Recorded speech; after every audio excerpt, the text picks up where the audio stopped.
Okay, thank you for joining. We are going to get started today. Thank you so much.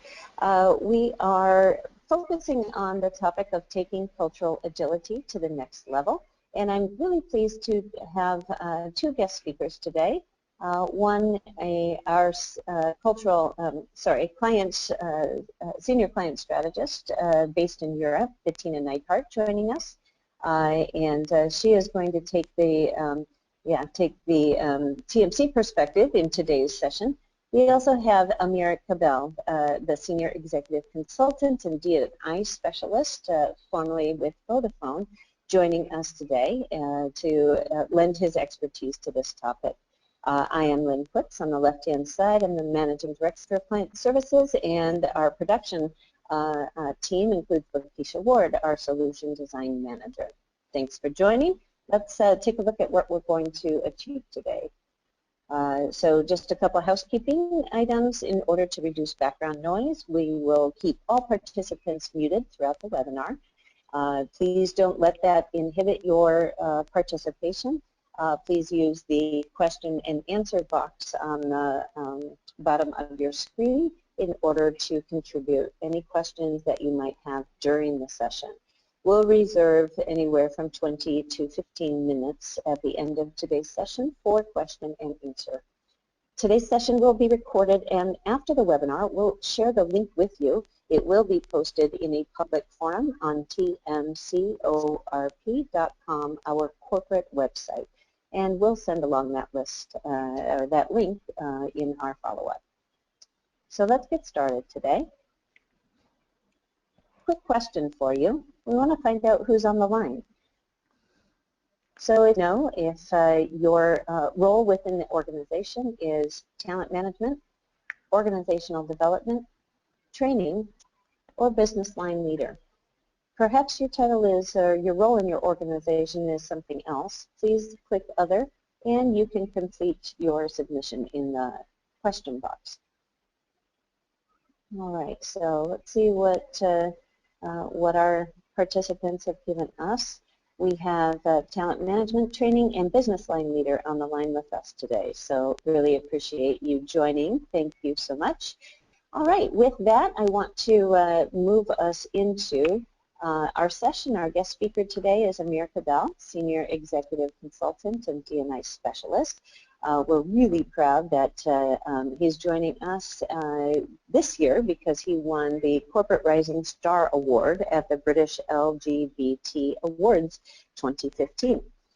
He is also Telegraph's Top 50 LGBT Executives in Business in 2015, and he was recently the acting head of D&I for Vodafone. So welcome, Amir, and let me hand it over to Bettina to get us started. Bettina? Yes, hello, and thank you, Lynn. And Amir, again, a very warm welcome, and thank you for joining our webinar today. We are thrilled to have you as a guest speaker. As our audience can see, we have a really great picture of you from a very recent big event, and absolutely lovely. Would you like to say, first of all, a few words before we get into our big topics today about yourself and your background and your expertise, of course, on today's topic? Yes, sure, excellent. Thank you so much, Bettina and Lynn. It's fantastic to get a good introduction. It doesn't really happen, and it's good to see myself being recognized as a senior executive consultant in D&I. First of all, that picture was taken when I was very well dressed. And it's not like I always dress like that, and if you could see me right now, I'm a dining table. I am smartly dressed, but not as well dressed as I am in that picture. So let me give you a brief background about myself. I am a keen passion advocate on diversity and inclusion, and when I was growing up and going into university and did my education, it certainly wasn't something that I thought this is what I want to do as my career path. Wanted to become a solicitor and wanted to go into the legal profession, but fast realized actually where does my passion really lie, and it actually absolutely lied in diversity and inclusion.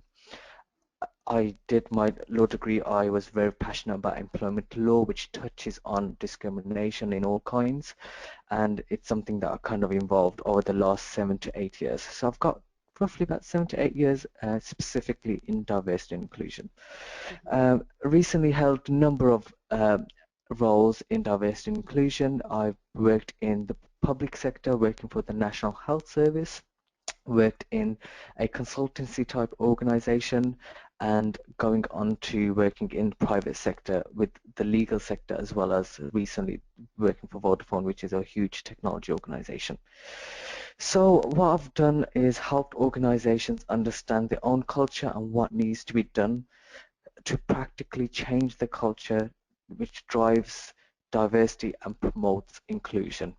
So what that means in real language terms is looking at the organization, understanding where the energy is when it comes to diversity, and looking at how that plays into the inclusion piece. How that does that change cultural behaviors, patterns, thinking, and the overall organization values in the organization. So it's fantastic to come on this webinar to discuss some of my experience, and I'll hopefully will give you some top tips. But please ask questions at the end and let me know if there's anything that I've missed out, if you want me to talk about it slightly more. Really happy and excited to do this webinar. So I'll pass that back on to Bettina. Great, thank you so much, Amir. And yes, we very much look forward into digging a little bit deeper into some of the cultural levels that we so often underestimate. But let's first of all look at, our global environment today. And if we could go to the next slide, with the, many business challenges that we face. So there's some excerpts on our slide. So if we could take a look at those. There are some specific challenges, like, for example, companies are facing emerging markets and challenges there with offshoring and outsourcing. As you already mentioned, Amir, your initial field, you went into compliance and, say, legal, looking really at the legal side of business internationally. Of course, M&As are always challenging. Innovation is always at the forefront of everybody's mind in organizations. Who's going to provide the next innovation and how quickly. We're all aware of that.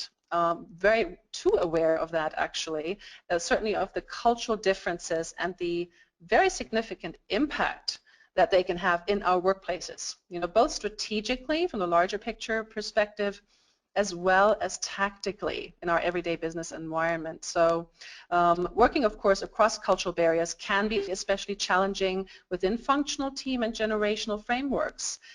We hear this quite a lot from our clients, actually, and more often than not, we do underestimate the impact of our cultural differences in general, and we do not sufficiently challenge our cultural viewpoints.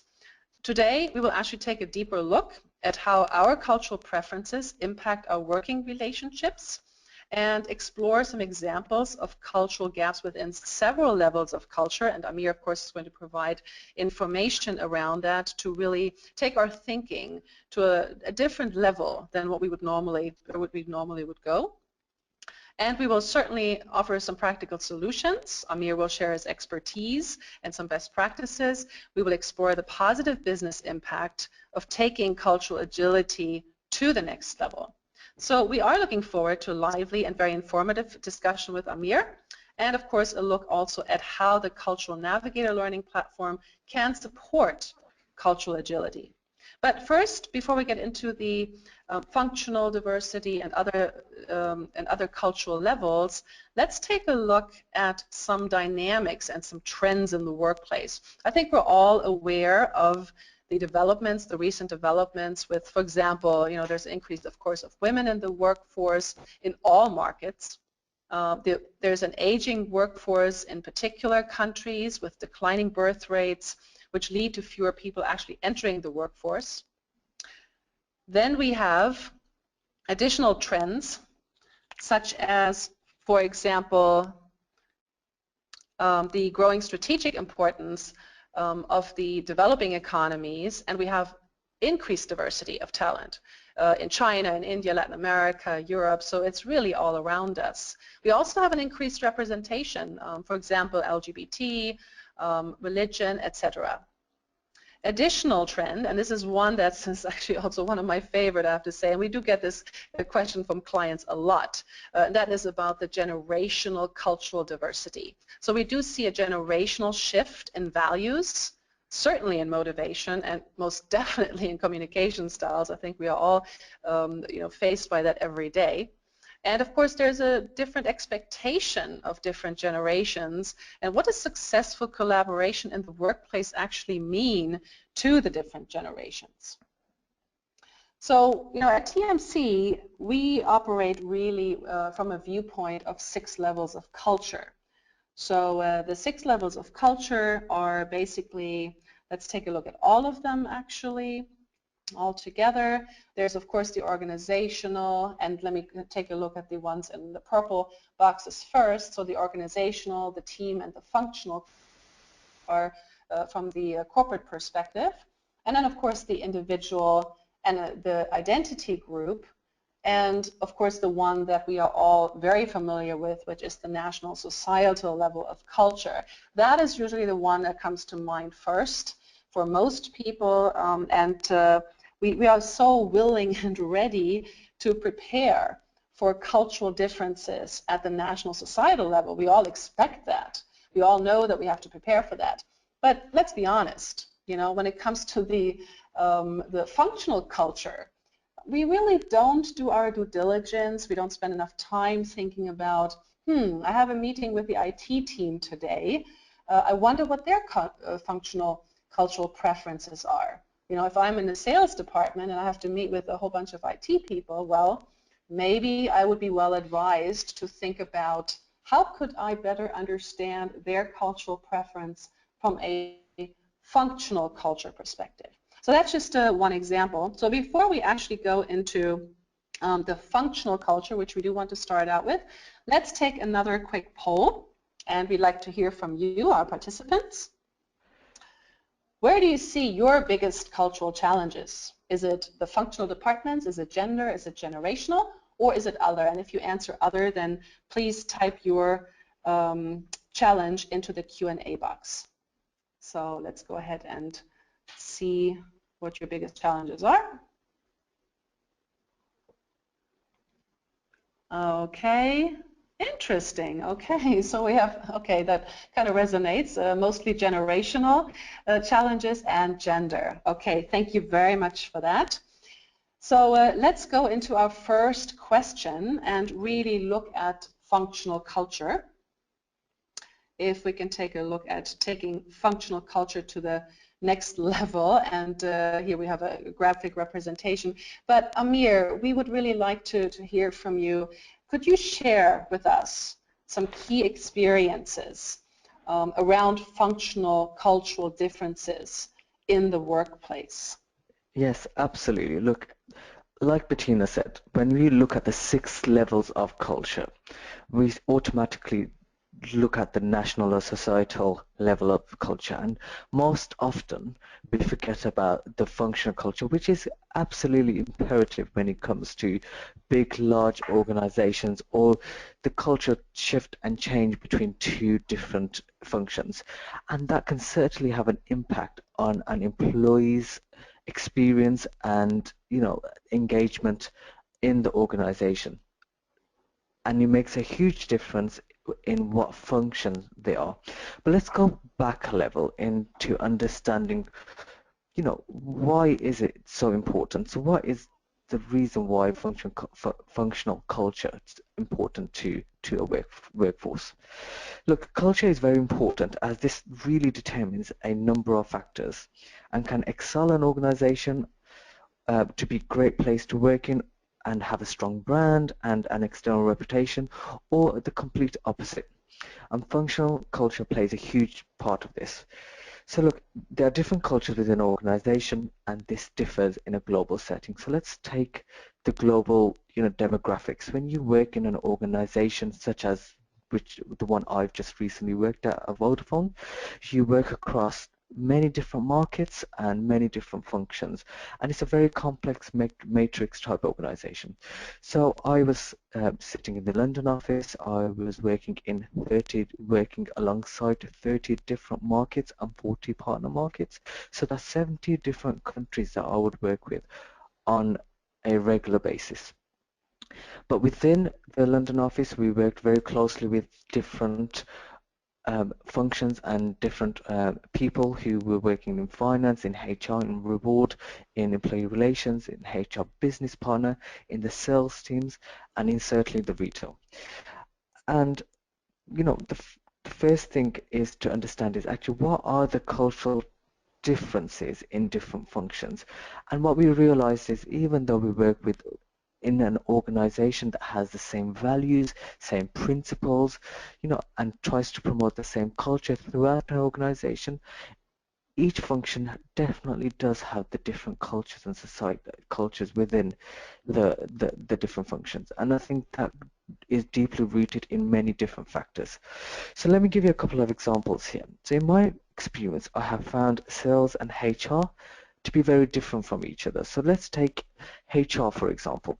So a sales team is very driven, very focused around the customers, very driven in the monetary value and growing the business in terms of revenue. When you compare that to a HR function which doesn't have the external customers but does have the internal customers, it's a very different atmosphere and a very different culture that you work in. So I, as a D&I specialist, most likely have been working in the last few years in diversity and inclusion that sits under HR, but I've witnessed and I worked with a different set of teams, including the sales teams, where the dynamics are absolutely different. So when I have to go out and present or go out and speak to the sales teams, in engaging and understanding the HR policies as well as what we're doing around diversity and inclusion, it's absolutely key that I go in and speak to them on a very business-like talk instead of the HR, empathetic type in this language that I'm using. So you have to adapt your style and work with them in a very different way. Another example I'm going to give you is working in a organization such as Vodafone. There's a very different culture in the retail staff that we work in. So as you know, we have Vodafone stores across globally, and we have the head office environment. So I think those are the two different environments that are very, very different from each other. And the biggest challenges that we had in these two different functions and two different locations are the flexibility that we have between these two. So let me give you an example. So when we wanted to deliver training on diversity and inclusion, we had a lot of head office staff approved to go off and go on a 2-day course around diversity and inclusion.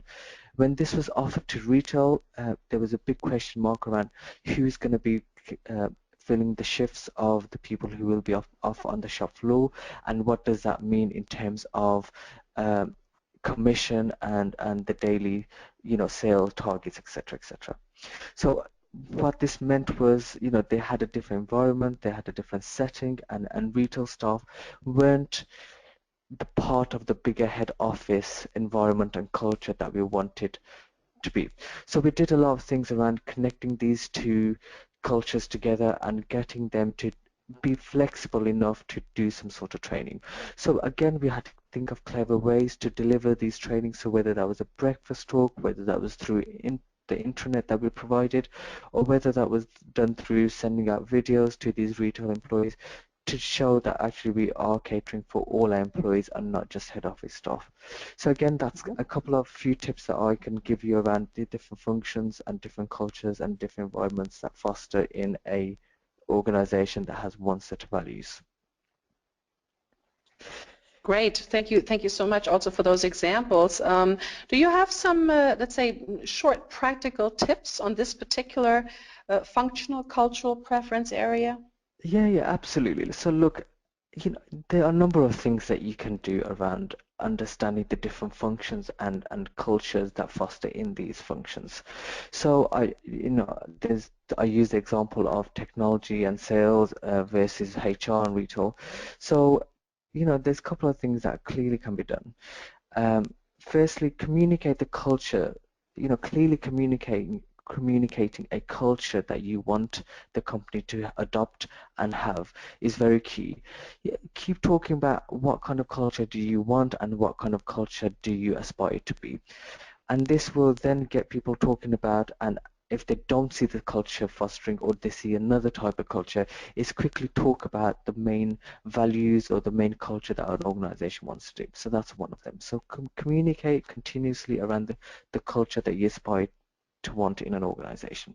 Secondly, have champions and advocates talking about the cultural differences, but also talking about what is the ideal cultural situation. So get them to champion flexible working, get them to champion, the right ways of working in a function that may not have that. So people can see that actually people are doing this, so they will lead by example. Thirdly, I would say get people to work in different functions to understand and experience the difference.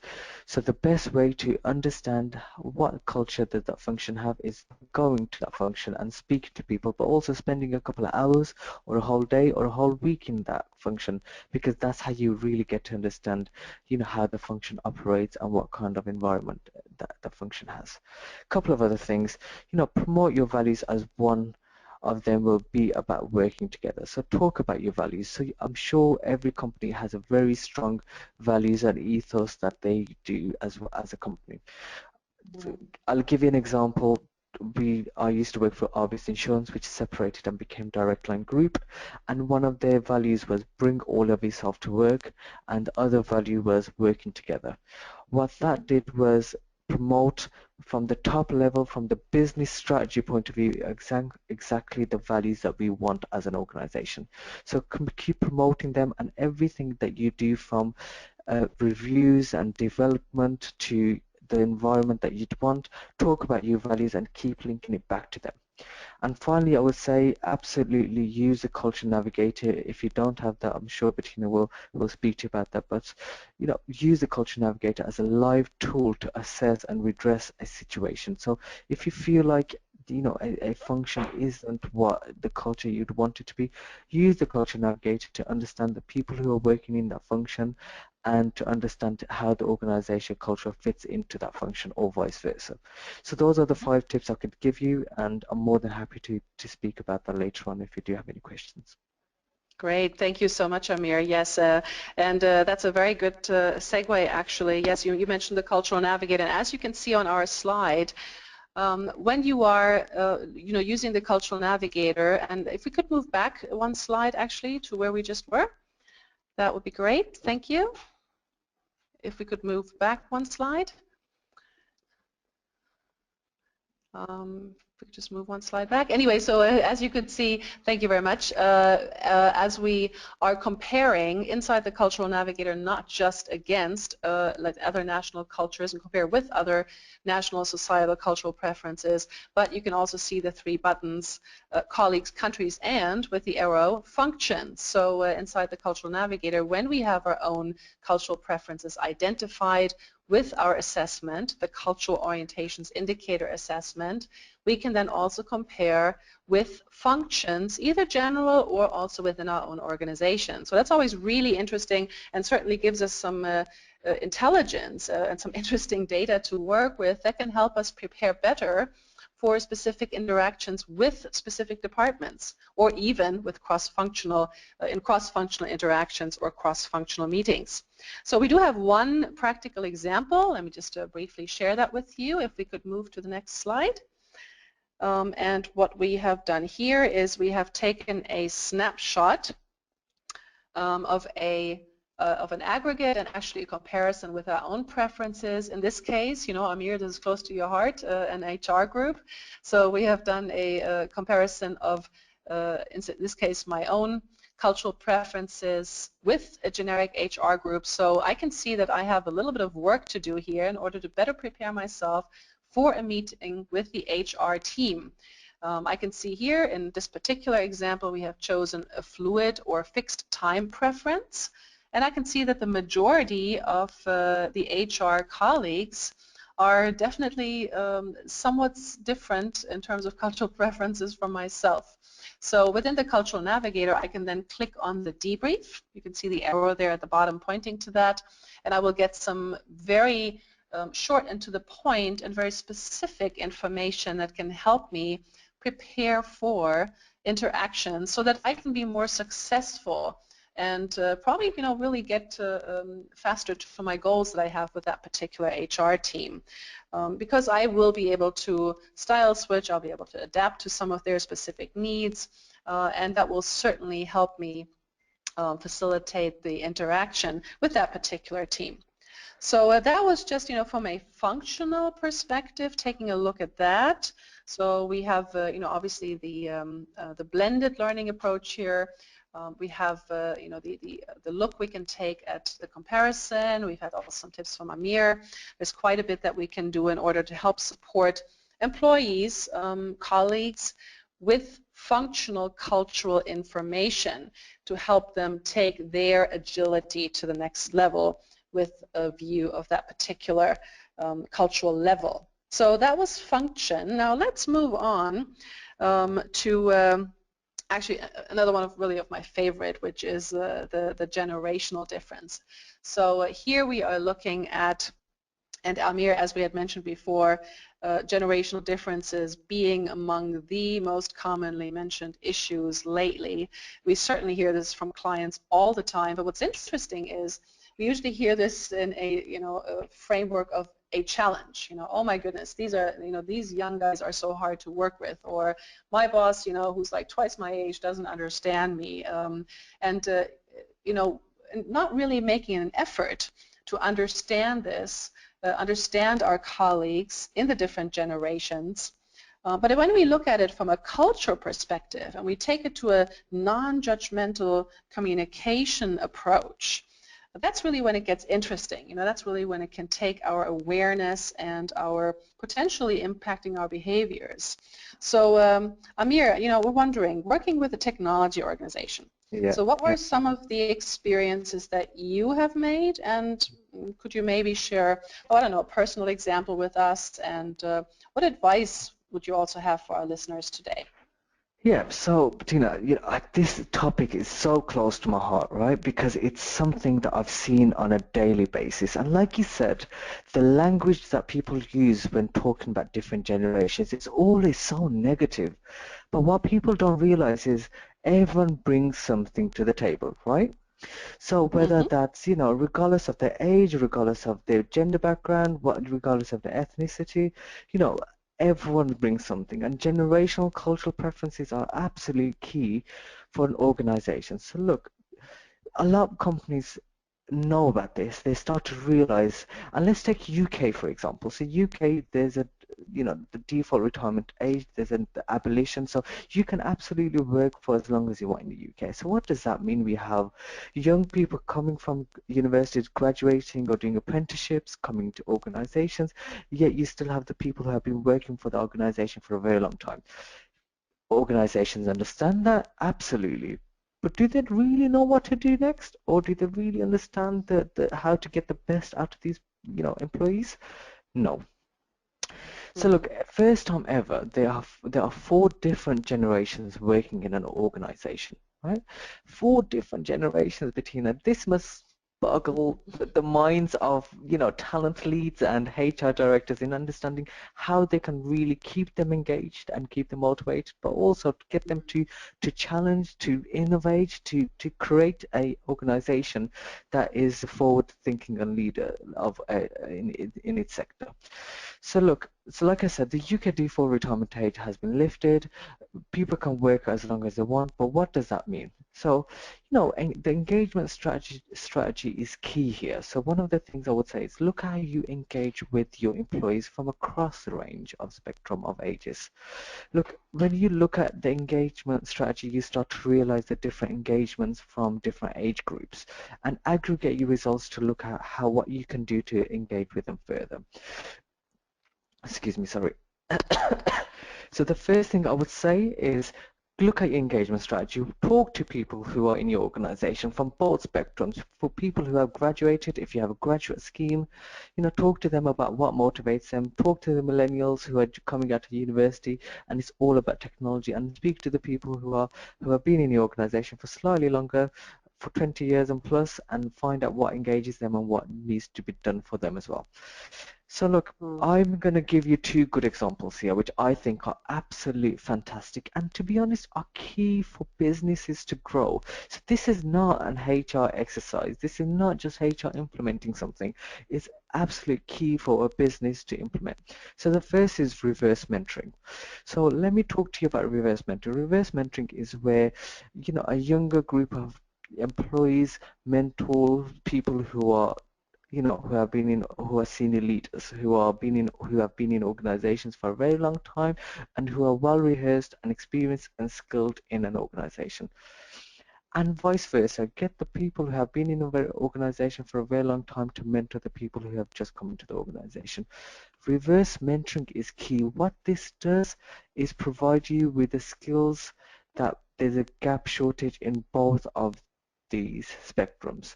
So when you look at reverse mentoring, you're mentoring people and you're coaching people, but at the same time you're engaging both spectrums to come together and to work together in one.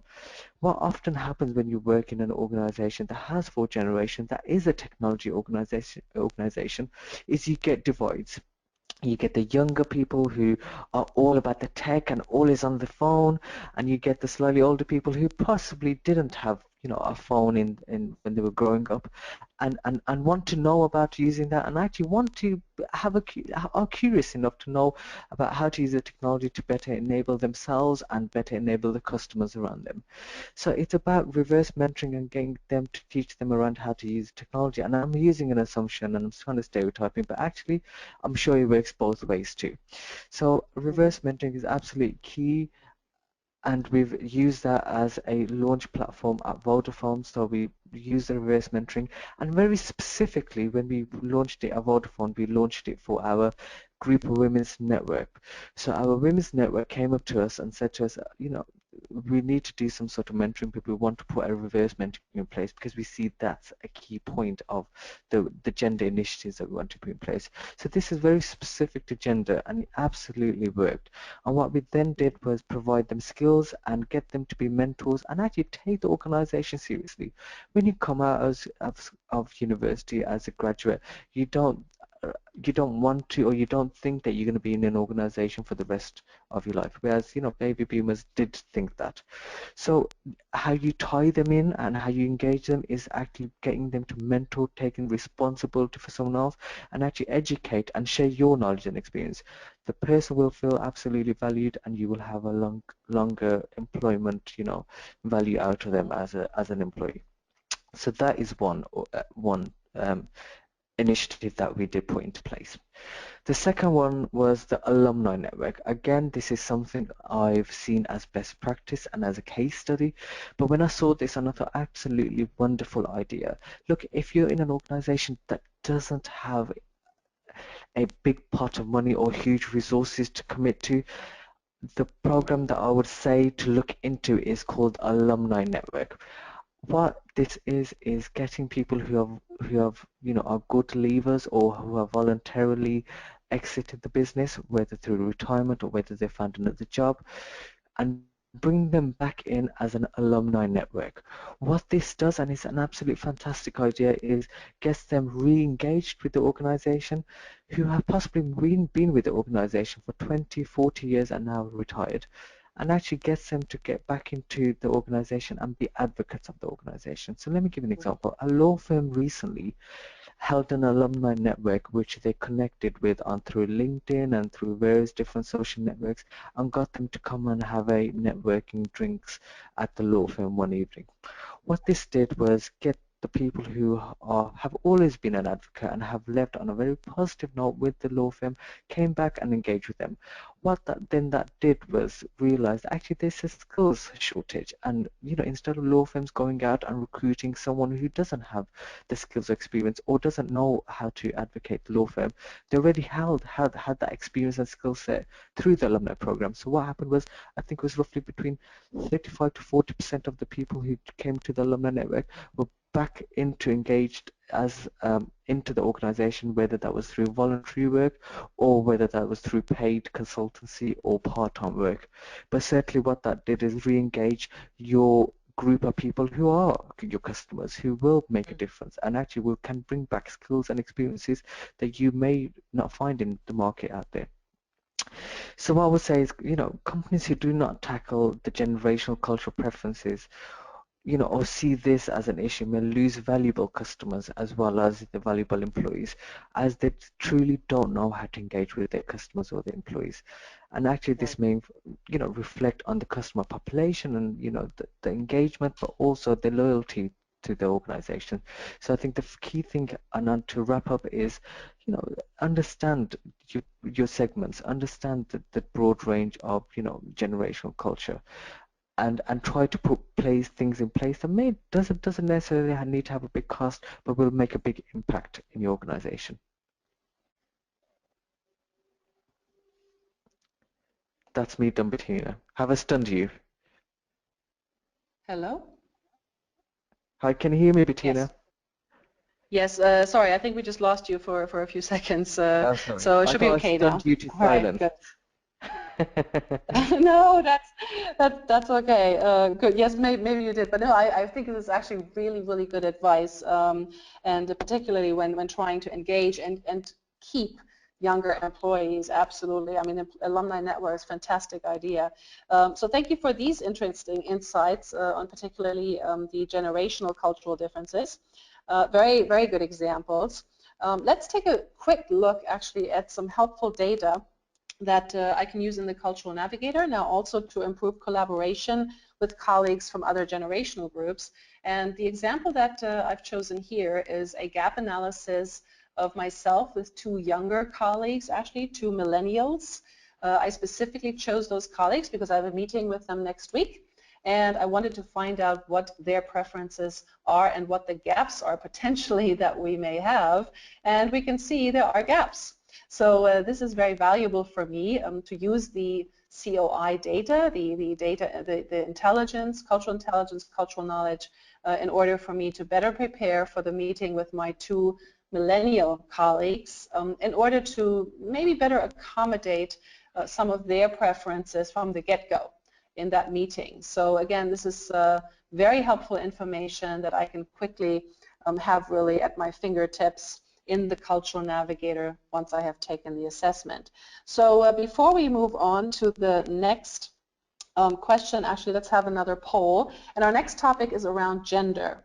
So let's have a quick poll on that actually for our audience. And what we'd like to know is, how ready is your organization for a change of mindset to support gender initiatives? Number one, we're already there. Number two, we started to take small steps in the right direction. Number three, we have a long way to go. Number four, it will never happen at my organization, and other. And if you highlight other, then please let us know what that will be. Just type that in the question box. Thank you very much for that. And let's see what our results say. Okay, we start taking small steps, 40%. That's great. Okay, we're already there. Congratulations. That's fantastic. And we have a long way to go. Okay, good. Hopefully, you will also take away some interesting insights from today's session, maybe some creative ideas as well. So thank you very much for that. And now on the next slide, what we can see just a quick reminder that, oh, actually, sorry, just moved ahead too quickly here. So, sorry, we were coming back to gender. So your gender strategies, we could see that most of you are taking a step in the right direction.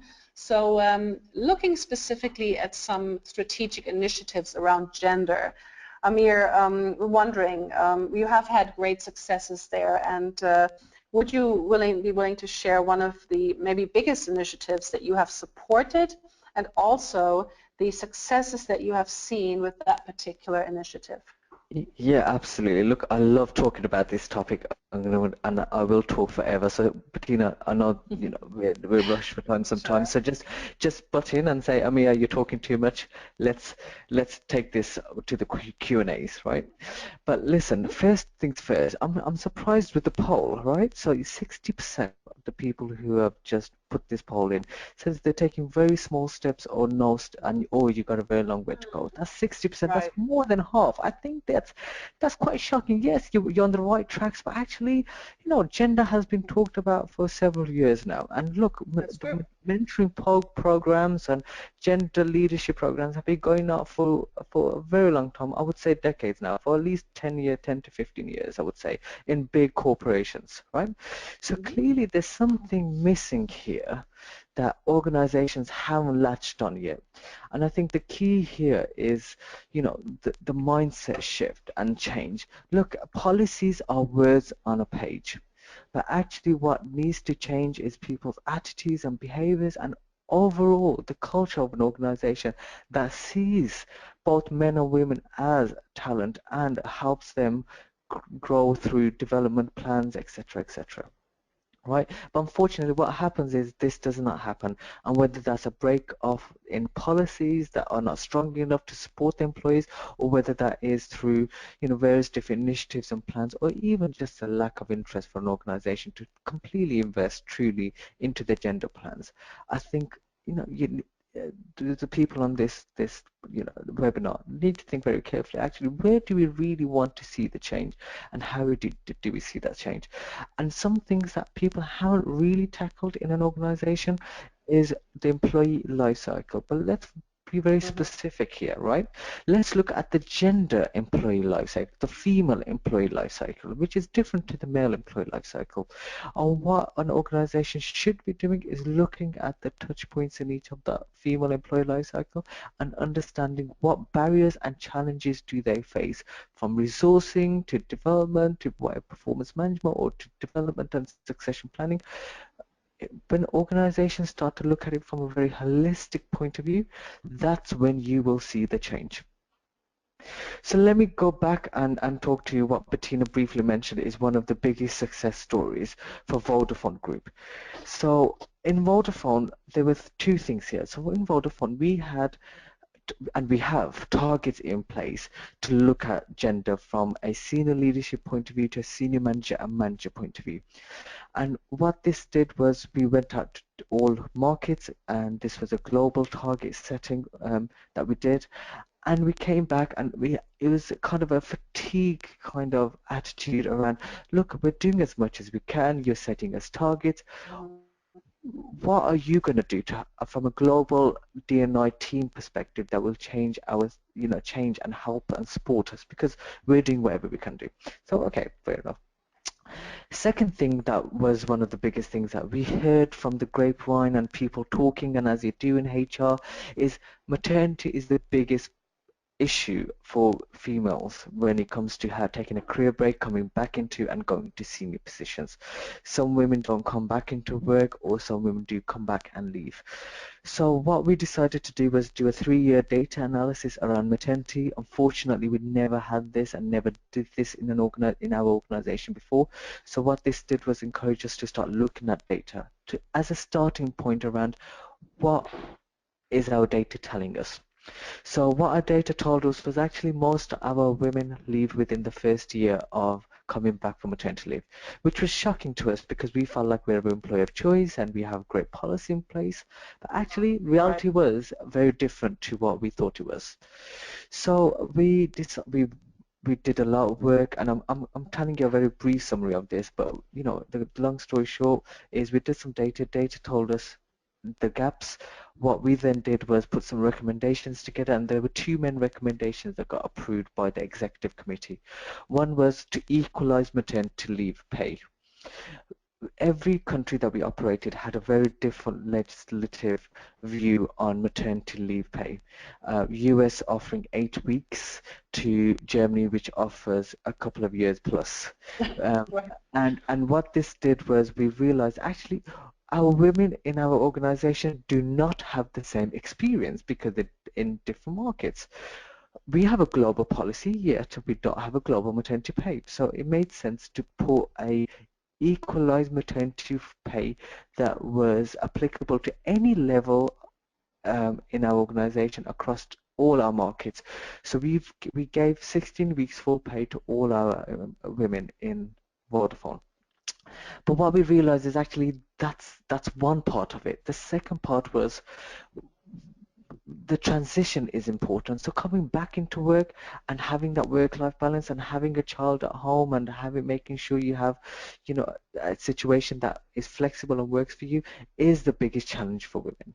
So what we then did was say, yeah, yes, we're going to give you 16 weeks full pay, regardless of your level and regardless of what country you operate in, but we will also give you flexible working, so you can come back to work and work 30 hours a week, but we will pay you your full-time salary. So what this did was say, actually come back 4 days, but we will pay you 5 days, because the financial constraints, we sometimes understand you may not have the option to work part-time. But actually we're saying if you work full-time, if you work 4 days, we will give you a full-time salary. This was a huge that we made, and actually it sent ripples across different countries that we operated in. And actually, what does this tell us as an organization? Actually, it says that we take maternity and our women leadership very seriously. It also changes the cultural mindset, because it actually gets employees to realize that actually we do take this seriously, and we are putting a policy in place that will see the trend and see the change, and we'll see and will benefit, I think it's over 1,000 women within the first year. So, Wow.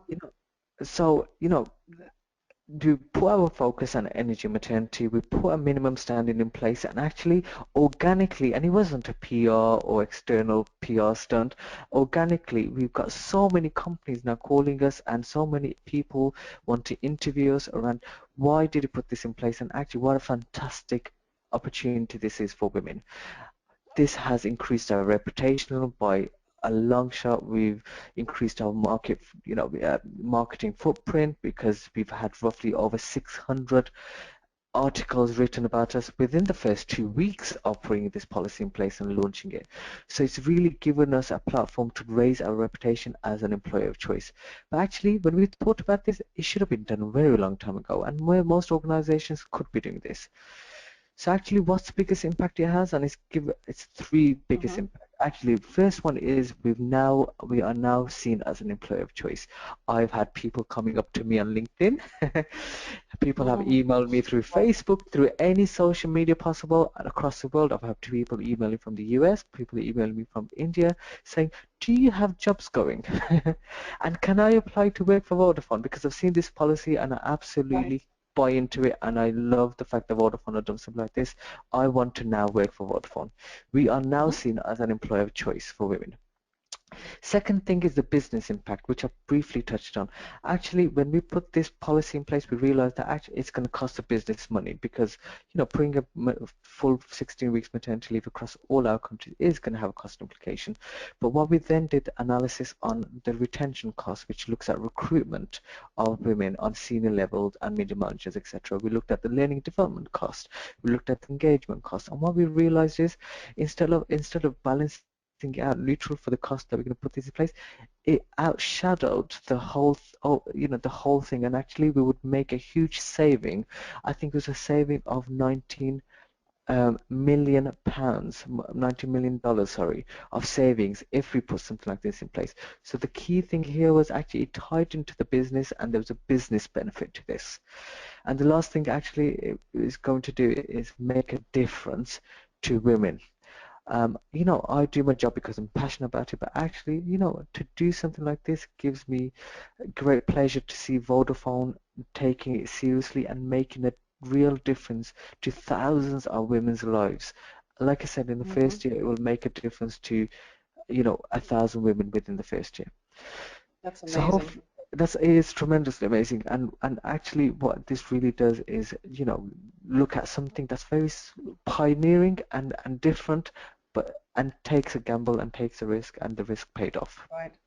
Absolutely.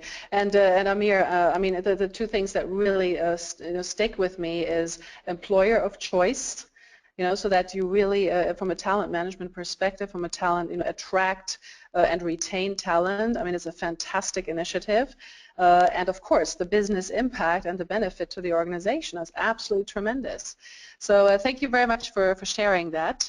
That's fantastic. So let's, before we wrap up now, we would like to hear maybe you know, some tips from you, and it's definitely worth sharing. Again, we are also very interested in you know, looking at these strategic initiatives from a business perspective, because you know, quite often that connection is not made. So this is a very, you know, those are very important experiences. So if you want to wrap up with maybe your top 5 tips from your experiences. Absolutely. So look, guys, so what you see on your screen now is 5 top tips from me.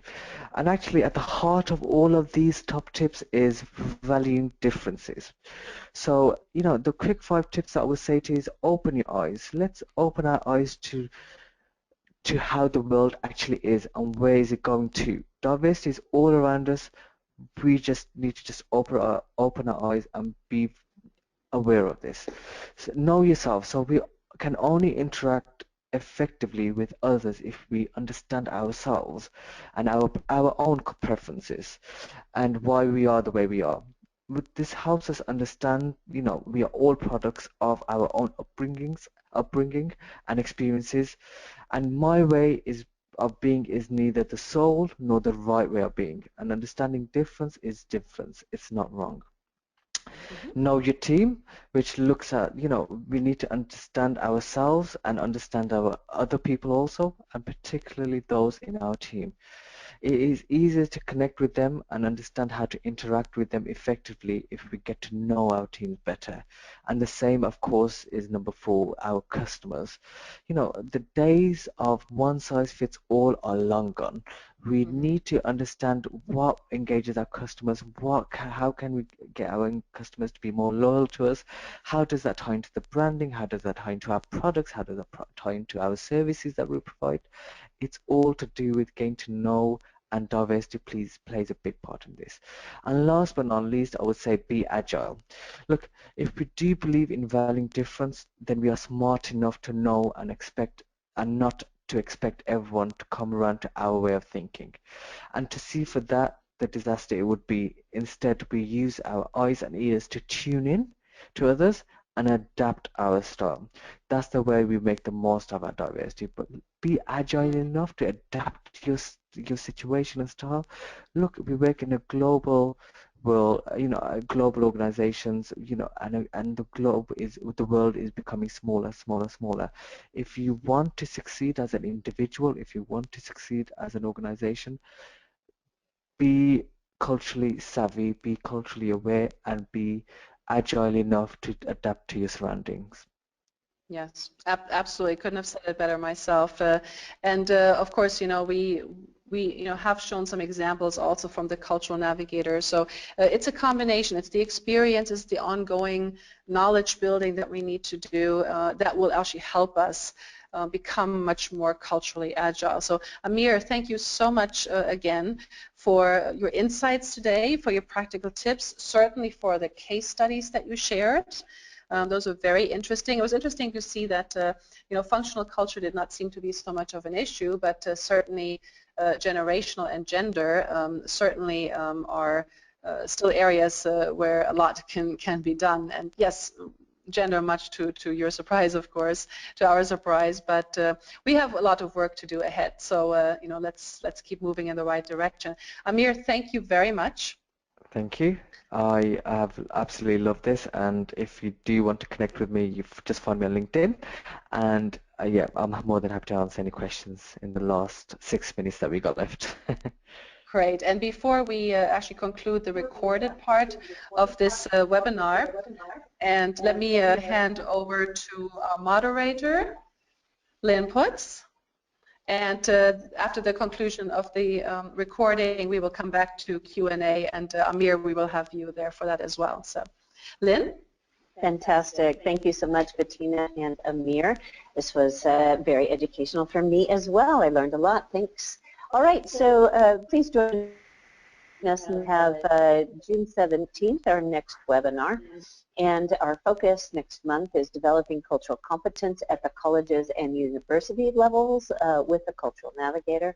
And our guest speakers are Dan Kerr and Tara Madden-Dentz, both PhDs. One is internal, one is the leader of How Leaders Should Lead Institute.